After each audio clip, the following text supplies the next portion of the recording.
Hi friends, taste ഹോമിൻ്റെ പുതിയൊരു വീഡിയോയിലേക്ക് എല്ലാവർക്കും സ്വാഗതം. ഇന്ന് നമുക്ക് ഒരു നാടൻ ബീഫ് കറി വെച്ചാലോ? സൺഡേ സ്പെഷ്യലായിട്ട്. തേങ്ങയൊന്നും വറുത്തരയ്ക്കുന്നില്ല, നമ്മുടെ സാധാരണ മസാലപ്പൊടികളും മല്ലിപ്പൊടിയും മുളക് പൊടിയൊക്കെ ചേർത്ത് നല്ലൊരു ബീഫ് കറി വെക്കാം. ബീഫ് കറി വെക്കാനായിട്ട് ഞാനിവിടെ 1 കിലോ ബീഫാണ് എടുത്തേക്കുന്നത്. ഇത് നമുക്ക് നന്നായിട്ട് ഫ്രഷായി കഴുകി വൃത്തിയാക്കിയിട്ട് ഒരു കുക്കറിലേക്ക് ഇട്ടിട്ടുണ്ട്. അതിലേക്ക് 1 സ്പൂൺ മുളക് പൊടി, 1/2 സ്പൂൺ മഞ്ഞൾപ്പൊടി, 1 സ്പൂൺ ഉപ്പ്, കുറച്ച് കരിയാപ്പല, ഇതൊക്കെ നന്നായിട്ട് നമുക്ക് തിരുമ്മിക്കൂട്ടി ഒന്ന് യോജിപ്പിച്ചെടുക്കാവേ. എന്നിട്ട് നമ്മൾ ഒരു ചെറിയ ഇടത്തര സവോള, കുറച്ച് 1 സ്പൂണോളം വെളുത്തുള്ളി, ഒരു ചെറിയ കഷ്ണം ഇഞ്ചി, കുറച്ച് കരിയാപ്പല എല്ലാം കൂടി ഒന്നും കൂടി നമുക്ക് അതിലേക്ക് ചേർത്ത് ഇളക്കി കൊടുക്കാം. ഒട്ടും വെള്ളം വെക്കണ്ട, നന്നായിട്ട് മുറുക്കെ പിഴിഞ്ഞിട്ട് ഒരു 4 വിസിൽ വരണം, അന്നേരം ബീഫ് വേവുള്ളൂ. ബീഫ് വേകുമ്പോഴത്തേക്ക് നമുക്കതിനുള്ള സാധനങ്ങളൊക്കെ അരിഞ്ഞ് റെഡിയാക്കാം. ഒരു മുഴുത്ത 2 സവോള, ഒരു മുഴുത്ത തക്കാളി, ഒരു വലിയ കഷ്ണം ഇഞ്ചി, ഒരു കുടം വെളുത്തുള്ളി, ചെറിയൊരു തേങ്ങയുടെ പകുതി ഭാഗം എടുത്തിട്ടുണ്ട്. തേങ്ങ കൊത്തായിട്ട് ചെറുതായിട്ട് സ്ലൈസായിട്ട് അരിഞ്ഞ് വെച്ചിട്ടുണ്ട്. 2 പച്ചമുളകും കുറച്ച് കരിയാപ്പിലയും. ഈ സമയത്ത് ഒരു 3-4 വിസിൽ വന്നപ്പോഴത്തേക്ക് നമ്മുടെ ബീഫ് നന്നായിട്ട് വെന്തിട്ടുണ്ട്. ഈ ബീഫിനകത്ത് വെള്ളം ഒഴിക്കാണ്ട് തന്നെ നന്നായിട്ട് വെള്ളമായിട്ടുണ്ട് കേട്ടോ. അതിൻ്റെ ഗ്രേവി ഒരു ഉരുളി ചൂടായി വന്നപ്പോഴത്തേക്കും കുറച്ച് വെളിച്ചെണ്ണ ഒഴിച്ചു കൊടുത്തു കേട്ടോ. അതിലേക്ക് അരിഞ്ഞു വെച്ചിരിക്കുന്ന കുറച്ച് വെളുത്തുള്ളിയും ഇഞ്ചിയും കൂടി ഇട്ട് കൊടുത്ത് അത് നന്നായിട്ടൊന്ന് വഴന്ന് വരട്ടെ. ഇഞ്ചിയും വെളുത്തുള്ളിയും ഇട്ട് ഏകദേശം വഴന്ന് വരാറാകുമ്പോഴത്തേക്കും നമുക്കതിലേക്ക് അരിഞ്ഞു വെച്ചിരിക്കുന്ന 2 പച്ചമുളകുണ്ട്, അതും കൂടി ഇട്ട് കൊടുത്തു. അതും ഒന്ന് വഴന്നപ്പോഴത്തേക്കും നമ്മുടെ സ്ലൈസായിട്ട് അരിഞ്ഞ് വെച്ചിരിക്കുന്ന തേങ്ങാക്കൊത്ത് കൂടി ഇട്ട് കൊടുത്തു കേട്ടോ. വേണേൽ കുറച്ചും കൂടി ചേർക്കാം, തേങ്ങാക്കൊത്ത് ചേർത്തില്ലെങ്കിലും കുഴപ്പമില്ല. പക്ഷേ തേങ്ങാക്കൊത്ത് ഉള്ളത് നല്ലതാണ് ബീഫ് കറിക്ക്. വളർത്തുന്നതിനും കറി വെക്കുന്നതിനൊക്കെ തേങ്ങാക്കൊത്ത് ഇടുന്നത് വളരെ ടേസ്റ്റാണ്.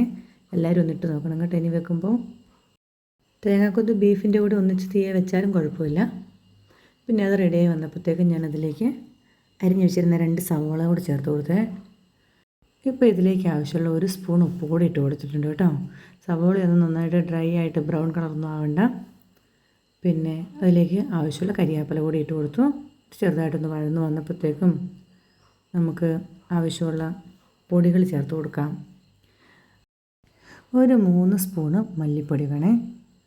അത് എണ്ണയ്ക്കകത്തിരുന്ന് ആദ്യം നമുക്കൊന്ന് വഴറ്റിയെടുക്കാം. മല്ലിപ്പൊടി വഴന്ന് ബ്രൗൺ കളറായി വരുമ്പോഴത്തേക്കും നമുക്ക് മുളക് പൊടിയൊക്കെ ചേർത്ത് കൊടുക്കാം. മല്ലിപ്പൊടിയാണ് ആദ്യം വഴറ്റിയെടുക്കേണ്ടത്. എല്ലാ പൊടികളും കൂടെ ഒന്നിച്ചിട്ട് മല്ലിപ്പൊടിക്ക് റെഡിയായി വരാൻ ഇച്ചിരി താമസം പിടിക്കും. അത് ഏകദേശം റെഡിയായി വരുമ്പോഴത്തേക്കും 1 സ്പൂണ് മുളക് പൊടി, നല്ല എരിവുള്ള സൈസ് മുളക് പൊടിയാണ്. നമ്മൾ 1 സ്പൂൺ മുളക് പൊടി ആദ്യം ഇട്ടിട്ടുണ്ടായിരുന്നു ബീഫ് തീയെ വെച്ചപ്പോൾ തന്നെ.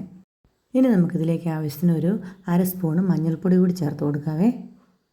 പിന്നെ നോൺ വെജ് ഐറ്റംസിനൊക്കെ മഞ്ഞൾപ്പൊടി കൂടുതലായി ചേർക്കണം. മഞ്ഞൾപ്പൊടി കൂടി റെഡിയായി വന്നപ്പോൾ നമ്മൾ തന്നെ പൊടിച്ച് വെച്ചിരിക്കുന്ന ബീഫിൻ്റെ മസാല ഒരു 3/4 സ്പൂണോളം ഇട്ട് കൊടുത്തു. 1 കിലോ ബീഫല്ലേ ഉള്ളപ്പോൾ അതിനത്രയും മതി. അതെല്ലാം കൂടി നന്നായിട്ടൊന്ന് വഴന്ന് വന്നപ്പോഴത്തേക്കും നമ്മൾ മുറിച്ച് വെച്ചിരിക്കുന്ന ഒരു തക്കാളി അതിലേക്ക് ചേർത്ത് കൊടുത്തു. അത് ചേർത്ത് കഴിയുമ്പോൾ നന്നായിട്ടൊന്ന് വഴറ്റിയിട്ട് കുറച്ച് സമയം ഒന്ന് വഴറ്റണം. തക്കാളി വേഗമൊന്ന് ഉടഞ്ഞ് കിട്ടിയാൽ നന്നായിട്ട് കുറച്ച് സമയം വഴറ്റി കഴിയുമ്പോൾ നമ്മളെ ബീഫ് വെന്തതിൻ്റെ ഗ്രേവി ഉണ്ടല്ലോ, അത് കുറച്ചൊന്ന് ഒഴിച്ചു കൊടുക്കാവേ. ഒഴിച്ചു കൊടുത്തിട്ട് കുറച്ച് സമയം ഒരു 5 മിനിറ്റോളം ഇറക്കി കഴിയുമ്പോഴത്തേക്കും ഒന്ന് തക്കാളി ഏകദേശം ഒന്ന് വേകും. ഒന്ന് കുറച്ച് സമയം ഒന്ന് മൂടി വെച്ചിട്ട് ഒരു 2-3 മിനിറ്റോളം ഒന്ന് വേവിച്ചെടുക്കാവേ. ഇപ്പോൾ നമ്മുടെ തക്കാളിയൊക്കെ നന്നായിട്ട് വെന്തുടഞ്ഞിട്ടുണ്ട് കേട്ടോ. തൊട്ട് നോക്കുമ്പോൾ നല്ല സോഫ്റ്റ് ആയിട്ടുണ്ട്. ഇനി നമുക്ക് ബാക്കി വന്ന ഗ്രേവി കൂടി അതിലേക്ക് ചേർത്ത് കൊടുക്കാം. നമുക്ക് ആവശ്യമുള്ള ബീഫ് കറിക്കുള്ള ചാറ് ഇതിനകത്ത് റെഡി ആയിട്ടുണ്ട്. അല്ലെങ്കിൽ നമ്മൾ ഈ സമയത്ത് തിളപ്പിച്ച വെള്ളമാണ് ഒഴിച്ചു കൊടുക്കേണ്ടത്. നമുക്ക് ബീഫ് വെന്ത സോക്ക് തന്നെ കിട്ടിയതുകൊണ്ട് അത് ഒഴിച്ചു കൊടുത്തിട്ടുണ്ട്. അപ്പോൾ നമ്മുടെ ബീഫും കൂടി ഇട്ട് കൊടുത്തു. പിന്നെ നമ്മളതിലേക്ക് കരികരിപ്പായിട്ട് പൊടിച്ച് വെച്ചിട്ട് ഒരു 3/4 സ്പൂണ് കുരുമുളക് പൊടി കൂടി ചേർത്ത് കൊടുത്തു കേട്ടോ. ഈ കുരുമുളക് പൊടിയൊക്കെ ചേർക്കുമ്പോൾ നല്ല രുചിയാണ്, നല്ലൊരു മണമൊക്കെ വരുന്നുണ്ട് ഇപ്പം. ഇനി ഈ ബീഫ് കറിയിലേക്ക് കുറച്ച് കരിയാപ്പല കൂടി ഇട്ട് കൊടുക്കാവേ. അങ്ങനെ നമ്മുടെ സ്വാദിഷ്ടമായ ബീഫ് കറി റെഡി ആയിട്ടുണ്ട്. നമ്മുടെ കപ്പയുടെയും പൊറോട്ടയുടെയും ചപ്പാത്തിയുടെയും പിന്നെ ചോറിൻ്റെയൊക്കെ കൂടെ കഴിക്കാൻ സൂപ്പർ കോമ്പിനേഷനാണ്. എല്ലാവരും ഒന്ന് ട്രൈ ചെയ്ത് നോക്കണേ. എൻ്റെ വീഡിയോസ് കാണുമ്പോൾ എന്നെ സബ്സ്ക്രൈബ് ചെയ്യാത്തവർ സബ്സ്ക്രൈബ് ചെയ്യണേ.